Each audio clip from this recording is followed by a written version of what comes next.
Hello student, welcome to Empower IAS. I am your seaside faculty Shubhranshu Srivastava. और आज की video में हम कुछ क्वेश्चंस देखेंगे जो कि एसोसिएटेड होंगे प्रॉफिट एंड लॉस से। जस्ट लाइक हमने पहले भी कुछ टॉपिक्स देखे हैं, उन पे बेस्ड क्वेश्चंस देखे हैं और नई मेथडोलॉजी देखे हैं, किस तरीके से हम नए मेथड से आइदर वो क्वेश्चन टाइम एंड वर्क का हो, टाइम एंड डिस्टेंस का हो और परसेंटेज का हो, हमने सॉल्व किया है। सेम वही मेथडोलॉजी को हम कंटिन्यू करेंगे प्रॉफिट एंड लॉस में भी। तो हम फॉर्मूला का यूज नहीं करेंगे, हम फ्रैक्शंस और वेरिएबल्स को जितना कम से कम होगा उतना यूज करेंगे। Fine, so let's directly move to the question. So here it is given that find the cost price of an article which is sold at rupees 630 at a profit of 12.5%. So देखो, इस question में what this question is saying that basically we have to find the cost price of a article, ठीक है, जिसको हम 630 में cell कर रहे हैं और we are making a profit of 12.5%। So देखो, मैंने आपको प्रीवियस वीडियो में भी बताया था कि जहां पर भी आप परसेंटेज देखिए उसको सबसे पहले फ्रैक्शन में कन्वर्ट कर लीजिए। ओके, सो हम 12.5 को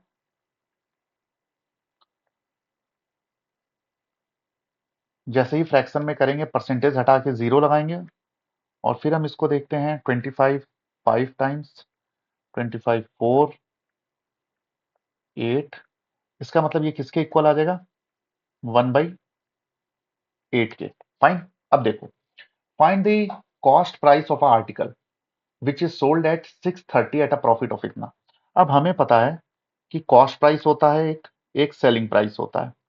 तो यहां पे हमने क्या किया है, इस आर्टिकल को हमने 630 रुपीज में सेल किया है और सेल करने पे हमने प्रॉफिट कितना जनरेट किया है, सो 12.5%। अब आपको एक चीज पता होना चाहिए that whether it is profit और लॉस, इन दोनों को ही हम कैलकुलेट करते हैं किस पे, इन दोनों को ही हम कैलकुलेट करते हैं हमेशा कॉस्ट प्राइस पे।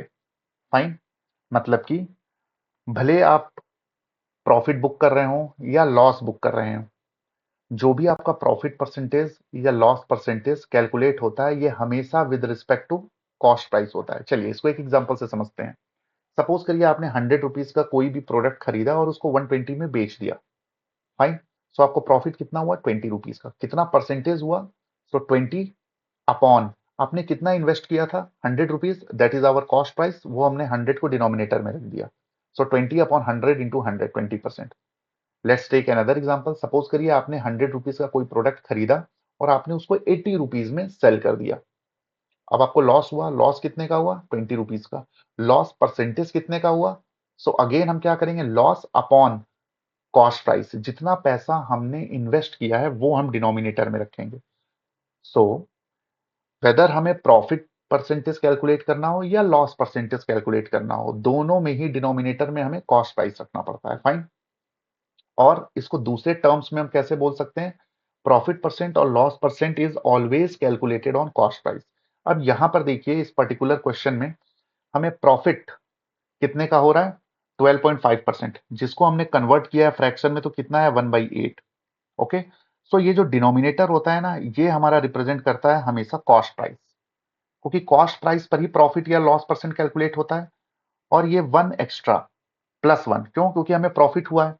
तो यहां से हमें क्या समझ में आ रहा है कि कॉस्ट प्राइस है 8 रुपीज और सेलिंग प्राइस कितनी हो गई हमारी, 8 + 1 दैट इज 9। समझे, प्रॉफिट हमें कितना हुआ है, 1/8 का। 8 जो डिनोमिनेटर है वो कॉस्ट प्राइस रिप्रेजेंट करेगा और 1 ऊपर न्यूमरेटर में, चूंकि प्रॉफिट हुआ है तो ये पॉजिटिव है, तो इसका मतलब ये +1, सो हमारा सेलिंग प्राइस हो जाएगा 9। अब क्वेश्चन में क्या दिया हुआ है कि हमारा selling price is actually equal to 630 rupees, but हमने क्या माना है इसको 9। इट मीन्स दैट आवर 1 हमारा एक कितने के बराबर होगा, 70 के बराबर। कैसे हमने कैलकुलेट किया, तो हमने किया 630 डिवाइडेड बाई 9, तो हमारा 70 आ गया। अब क्वेश्चन में क्या पूछा है, फाइंड द कॉस्ट प्राइस। तो जब क्वेश्चन में हमारा कॉस्ट प्राइस पूछा है, हमने कॉस्ट प्राइस कितना माना है यहाँ पर 8, सो हमारा कॉस्ट प्राइस कितना हो जाएगा, अगर हमारा 1 70 के बराबर है तो हमारा 8 कितने के बराबर होगा, 70 इंटू 8 दैट इज 560 रुपीज। सो देखिए कितने आराम से हमने कैलकुलेट कर लिया कि हमारा कॉस्ट प्राइस क्या है, 560 है। अब देखो इसमें समझने वाली बात यह है कि हम सेम मेथड को ही कंटिन्यू करते आ रहे हैं, चाहे वो परसेंटेज हो, चाहे वो टाइम एंड डिस्टेंस हो, चाहे अभी प्रॉफिट एंड लॉस हो। जो मेथड हमने पिछले वीडियो में अप्लाई किया था सेम वही मेथड हमने अभी अप्लाई किया है और हमारा आंसर कितना इजी वे में आ गया है। तो आप समझ रहे हो, एक सेट ऑफ थिंग्स हैं जिसको हमें क्लियर रखना है, जिसको हमें सीखना है और आपको अपने ऊपर कॉन्फिडेंस लाना होगा और वो कॉन्फिडेंस तभी आएगा जब हम ज्यादा से ज्यादा क्वेश्चन प्रैक्टिस करेंगे। फाइन। सो चलिए let's move to the second question.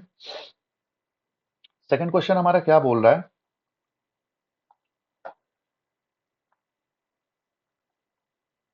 The cost price of 16 article is equal to selling price of 14 article, find the profit और loss percentage.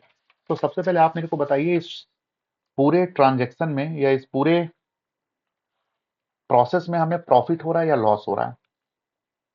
Cost price of 16 articles, cost price of 16 article is equal to the selling price of 14 article. Fine. मतलब आप अपने घर से निकले कुछ पैसे लेके और उससे आपने 16 आर्टिकल्स परचेज किया और फिर आप उसको बेचने गए, तो जितने रुपए में आपने 16 आर्टिकल्स परचेज किया ना उतने रुपए में आपने 14 आर्टिकल को बेच दिया। मतलब डेफिनेटली आपको प्रॉफिट हो रहा है। प्रॉफिट कितने का हो रहा है, 2 आर्टिकल्स का। मतलब घर से आप कुछ पैसे लेके गए, उस पैसे से आपने 16 आर्टिकल्स खरीद लिए। अब जब ये 16 आर्टिकल्स को आप सेल करने गए तो आपने जितना रुपए घर से लेके आए थे ना उतना रुपए आपने पा लिया सिर्फ 14 आर्टिकल्स सेल करके। इसका मतलब you are in profit of 2 articles. But question में क्या पूछा है, प्रॉफिट परसेंटेज और loss percentage. It means that हमें ये नहीं बताना है कि हमें प्रॉफिट कितने आर्टिकल का हुआ है, हमें ये बताना है कि प्रॉफिट कितना परसेंट हुआ है। सो देखो इस क्वेश्चन को या तो आप अगेन वही पुराना मेथड इक्वेशन फॉर्म करिए, cost price selling price assume करिए, सॉल्व करिए उन इक्वेशंस को, या सिंपल क्वेश्चन में क्या बोल रहा है कि 16 आर्टिकल्स का कॉस्ट प्राइस हमारे 14 आर्टिकल्स के सेलिंग प्राइस के बराबर है। So cost price of 16 article is equal to selling price of 14 articles. तो देखिए यहाँ पे क्या हुआ, cost price upon selling price is equal to 14 upon 16। हमने क्रॉस मल्टीप्लाई कर दिया, 2 से 7 8। यहां से हमें क्या समझ में आ रहा है, जो हमारा कॉस्ट प्राइस 7 है और सेलिंग प्राइस हमारा 8 है, मतलब कि कॉस्ट प्राइस हमारा कितना हो गया 7, सेलिंग प्राइस हमारा कितना हो गया 8। तो यहां से आपको कुछ प्रॉफिट दिख रहा है। प्रॉफिट हमें कितने का आया, प्रॉफिट हमें 1 का आया, 1 रुपी का आया। तो प्रॉफिट परसेंटेज कैसे निकलता है, मैंने अभी आपको पिछले क्वेश्चन में बताया था कि प्रॉफिट हो या लॉस परसेंटेज हो, दोनों को ही हमेशा कॉस्ट प्राइस पे निकालते हैं। सो 1 अपॉन 7 इंटू 100, ये हो गया आपका। सो 100/7% का आपने प्रॉफिट परसेंटेज बुक किया इस पूरे ट्रांजेक्शन में। Is that clear. सो मैं आपको इन सभी वीडियोस में यही समझाने की कोशिश कर रहा हूं कि जो भी मेथड अभी तक आपने पढ़ा है उन मेथड्स को थोड़ी देर के लिए साइड में कर दिए और ये नया मेथड सीखिए। क्योंकि नया मेथड इस वजह से मैं प्रेस कर रहा हूं आपको सीखने के लिए, क्योंकि once you get command over this method आपका कैलकुलेशन ईजी हो जाएगा। कैलकुलेशन ईजी होगा तो आपका टाइम बचेगा, कैलकुलेशन ईजी होगा तो आप मिस्टेक भी कम करोगे। फाइन। सीसैट में या कोई भी एप्टीट्यूड का पेपर होता है उसमें टाइम बड़ा इंपॉर्टेंट फैक्टर होता है कि एक लिमिटेड गिवन टाइम में पूरे क्वेश्चंस को सॉल्व करना है। सो ये सारी कंडीशन तभी फुलफिल होंगी जब हम इस नए मेथोडोलॉजी को सीखेंगे। इसको बहुत डिटेल में हम अपने रेगुलर सीसेट मॉड्यूल में देखेंगे। ठीक है। आई होप आपको ये दोनों क्वेश्चंस अच्छे लगे होंगे और भी हम आगे नए नए क्वेश्चंस के साथ आएंगे। बने रहिए एम्पावर आईएएस के साथ। Thank you.